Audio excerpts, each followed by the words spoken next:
diputadas y diputados al Congreso de Chihuahua, me da muchísimo gusto participar de nueva cuenta en este acto, sesión solemne del Congreso de Chihuahua, aquí en Cuchillo Parado.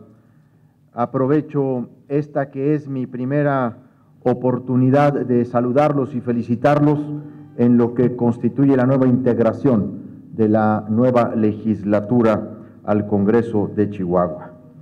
Más de 100 años, 108 años para ser exactos, han transcurrido desde el inicio de nuestra Revolución Mexicana, de la que muchos estados siguen disputándose el honor de haber sido pioneros o iniciadores, pero que con el transcurso del tiempo, de los estudios, de las investigaciones, del debate entre historiadores de gran prestigio en el país y en el extranjero, se ha decantado con todísima claridad que fue precisamente Chihuahua, donde se incendió la chispa, donde se constituyó el ejército revolucionario y donde además se dan las principales batallas de la primera etapa de la Revolución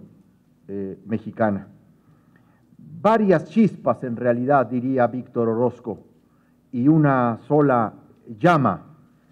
Varias chispas porque en varios pueblos del estado de Chihuahua se realizaron actos previos a la convocatoria del 20 de noviembre de 1910 para iniciar el movimiento armado, como el que se suscitó aquí en Cuchillo Parado, en donde precisamente el 14 de noviembre Toribio Ortega y un grupo de vecinos se dirigieron a las sierras cercanas para organizarse e incorporarse a la lucha armada.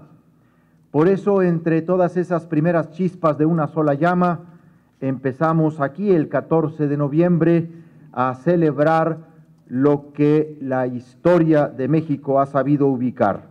Chihuahua, finalmente cuna y chispa de la Revolución Mexicana. Como sabemos, con los tratados de Ciudad Juárez, en mayo de 1911 se dio por terminada la dictadura de Porfirio Díaz y de inmediato inició la lucha por consolidar liderazgos y conformar la nueva organización política del país. Es muy importante volverlo a resaltar a partir que de ahora en adelante iniciaremos varias celebraciones en el estado de Chihuahua en torno del surgimiento de esta trascendental época de nuestra historia. Es un acto de recordación, es un acto de remembranza. La remembranza constituye en sí misma un acto que contribuye a mantener vivos los elementos más activos, más progresistas de una sociedad, al mismo tiempo que le sirve como un basamento de su propia identidad.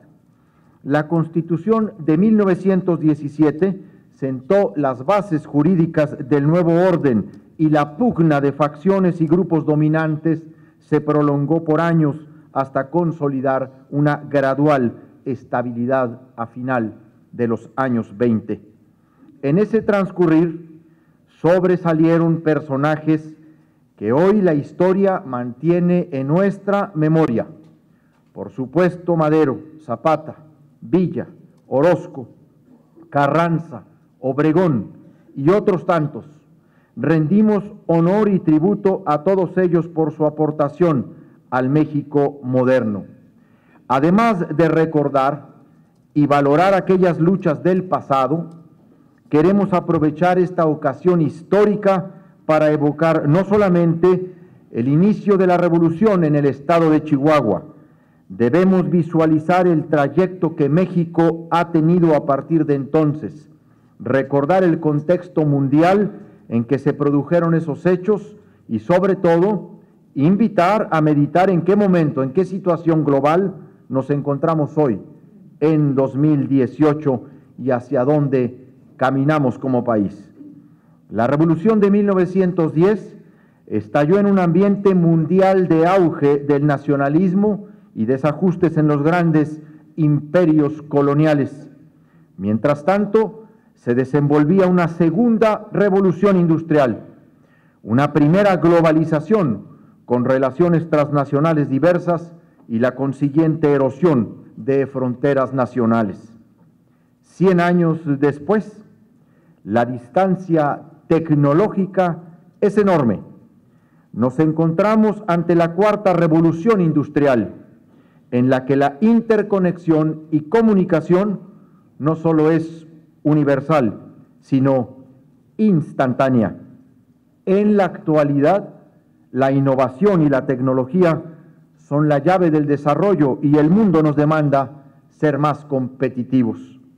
Ante los retos ineludibles, es incuestionable que la sociedad mexicana necesita privilegiar puntos de coincidencia para integrar una unidad fuerte y desactivar los factores de desunión y de confrontación social que los discursos ideológicos y de facción estimulan constantemente.